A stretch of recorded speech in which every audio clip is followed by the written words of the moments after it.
watch, see what happens. We'll all find out together. During the research for this episode, I watched the really good documentary Pat Rocco Dared, and one scene in it made me pause. So what was so special about this film? Because it was the first film that ever featured two men kissing. The film they are talking about is Pat Rocco's 1968 short A Very Special Friend. And if you have seen my video about the Kutcher brothers, you already know there were several on-screen gay kisses long before 1968. And yet, he is not lying here, and I can tell you why. Let's take a look at the career of Pat Rocco, and why he's one of the most important directors in gay film history, who couldn't even be stopped by the final boss in many creative battles, the legal team of a certain entertainment company.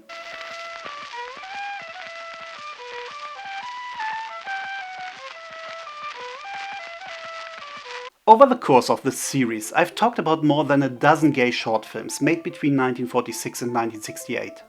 And I always get the same reaction in the comments. I had no idea this even existed. The thing is, it's not like these were popular films that are now forgotten, like Swiss Family Robinson or Peyton Place. No, even back then, almost nobody knew they existed. They were mainly student films and home movies. At best they got some screenings in a bar. But most of them were only rediscovered decades later. The most influential ones, Fireworks and A Song of Love, had some underground screenings, but their biggest audience seems to have been judges at obscenity trials. Pat Rocco definitely wasn't aware of the earlier gay celluloid kisses when he made A Very Special Friend. I didn't know there was a gay avant-garde. So the question is not who was the first to film a gay kiss, it's who actually got to see it. A Song of Love was initially produced as an erotic film for wealthy private collectors. Bob Miser, the most prolific gay filmmaker of that era and maybe ever, created roughly 3,000 short films in the 50s, 60s and 70s. Most of them were plotless and just showed young men posing or wrestling. And even the films with stories were thinly veiled wank material, disguised as bodybuilding and wrestling movies. Sometimes they came with genre touches. Naked cowboys wrestling each other, gangsters in jockstraps getting arrested and thrown into jail where they had to wrestle other inmates. Mad scientists creating sexy monsters or building nude robots. They are all fun in theory, though a bit of a chore to actually sit through. Unless they hit your kink. But back then, that was one of the very few ways to see some nude man-on-man action. So buyers from all over the United States were eagerly waiting for a copy of one of his films or the latest issue of his magazine Physique Pictorial to appear in their mailboxes. That was the same market that Pat Rocco initially catered to with his pictures and short films. Born in 1934 in Brooklyn, Pat Rocco spent his teen years in California, where he had to finish his last year of high school at home with a tutor, because he refused to deny his homosexuality after a scandal involving a schoolteacher. He spent a lot of the 50s and 60s singing, first on TV shows, later on stage in musicals. In 1967, he answered an ad to shoot photos of nude male models. He was good at it, soon started filming the models as well, and quickly decided to make that his career. I put an ad in the Free Press saying there's a catalogue of male nude films available for a quarter. I was deluged with mail. I had to get hundreds of copies made of all these films and suddenly found myself in a business. I had to hire somebody to do the mail situation, and the little one-page catalogue for a quarter grew to 4, 5, 6, eventually I think to a 40-page catalogue. And then something unprecedented happened. The Parks Theater in Los Angeles, a historic cinema with 750 seats, asked Rocco about his films. It was 1968 and the sexual revolution was underway, censorship rules were loosening, and the Park Theater decided to cater to an exclusively gay audience, with programs featuring already available films like Some Like It Hot and Oscar Wilde biopics. After seeing Rocco's short films, the manager decided they were good enough to be shown in his theater, and tested 2 of them in one of the programs. Well, the reaction was wild, and they said, okay, it's time to go with it. Put together a whole group of your films, put a soundtrack to it, we are putting in a new projector. It was only a month later or something like that, the original Pat Rocco Male Nude Film Festival, the first specifically gay and nude situation in a public theater. And they were quite afraid, they had attorneys standing by. The films did very well, and I became a movie-making machine from that point on for a couple of years. I was making movies day and night. It's easy to see why Pat Rocco's films were a success. After decades of subtext and queer coding, his films did not have to hide behind a flimsy bodybuilding excuse. They were openly gay and not ashamed about it. And when I say openly, I mean literally out in the open. Instead of using private backyards, he shot extensively on location all around Los Angeles. Most importantly, his films were very sweet and, despite the nakedness, almost innocent. A lot of them were just about guys falling in love, and all but one had a happy ending. Gay men finally saw themselves and their romantic fantasies on the screen, and it became a group event. Even more remarkable, some of his viewers would start their own fan club called SPREE, an acronym for Society of Pat Rocco Enlightened Enthusiasts.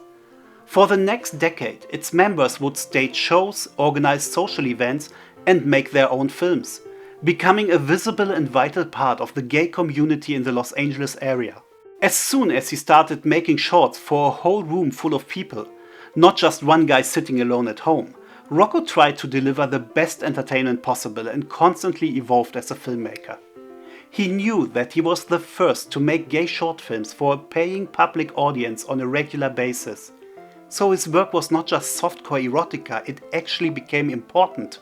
Sam Winston's contemporary review in the Los Angeles Advocate sums up why the kiss in A Very Special Friend mattered so much. The most mind-blowing event of the evening was when Rocco, when everyone else always chickened out, had the honesty to present two males kissing. It was revelation and a lifting of the old burden of guilt borne too long by homosexuals as natural loving people. I did the longest kiss scene that I possibly could. Figured I'm gonna do it, let's do it right. So I did a really long one.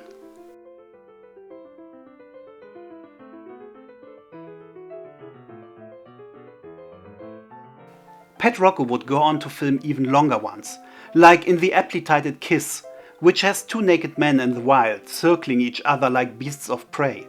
A lot of his films were inventive like that, sometimes even artsy.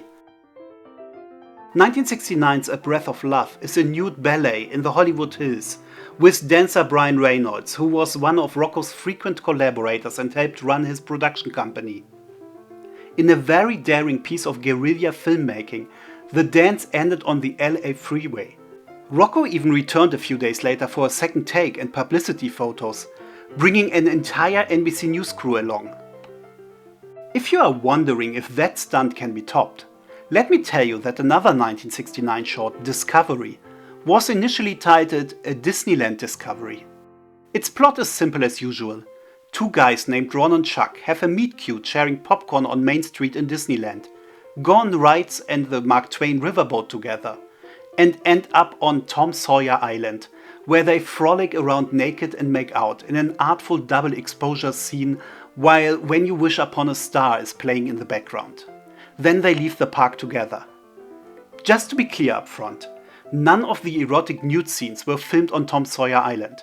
Rocco shot them in LA's Griffith Park, one of his regular shooting locations. But all the other scenes, those were secretly filmed at the actual Disneyland park in California. Though actually not even that secretly. Rocco just entered the park with a 16mm camera mounted on a tripod, accompanied by his two actors and an assistant. The park employees thought the camera would be used for regular home movies, which was not an uncommon activity for visitors back then. Filming a gay love story in Disneyland was still extremely risky. Two guys publicly holding hands was enough to cause an uproar in any small town in 1969, the year of the Stonewall riots. Doing that in Disneyland, a highly regulated public space selling family values and sanitized entertainment to the straight masses, was unheard of. And that is exactly why Discovery still feels powerful today. 5 decades before Disney slowly started adding openly gay characters to their films and TV shows, Pat Rocco was already there, claiming a space for our community in the Magic Kingdom, showing that we too could have fairy tale romances. According to Rocco, a lawyer told him that there were 17 different ways Disney could sue him for the film. So after 1 week, it was pulled from the cinema and edited down, from half an hour to 15 minutes, losing all the signifiers that clearly identified the park as Disneyland. But even in its truncated form, you can still immediately tell that it is. Knowing that a lawsuit would only bring national attention to the film, the company never sued Pat Rocco. They just banned him from Disneyland for life and tightened the rules around tripod use in their parks. Only a few years later, the prolific director Peter de Rome filmed a hardcore scene on a New York subway for his 1972 short Underground. More on him in a future episode, but it shows how much the times had already changed by then. Demand for Pat Rocco's softcore romances diminished quickly in the early 70s. He directed some hardcore porn under the name Brett Kingston, but had already found a new passion: activism. Pat Rocco helped build and run Hudson House, a network of emergency shelters for homeless gays and lesbians, and was a driving force behind LA Pride, from the first parade in 1970 to its revival and expansion into an annual festival later in the decade. You can see footage of the 1976 festival in Rocco's short documentary We Were There. Yes, he also made documentaries and added those to his programs. Thanks to him, we have invaluable historic footage of various protests and public appearances of Harvey Milk and Reverend Troy Perry, but also glimpses into gay nightlife and the daily lives of trans women. The filmmaking became a platform for the activism. The two mixed, the gay films, the nudity films, and what was going on in the community. It showed, well, there's the two sides of Pat Rocco. What you have just seen is an actual arrest. 1970s Meat Market Arrest combines his two sides, first documenting the dancers and the manager of a nightclub being taken into custody for obscenity charges, then returning later to the club to film the allegedly controversial dance. I think it's important that we all are able to stand up for what we believe in, for the rights that we are given here in this free country of America,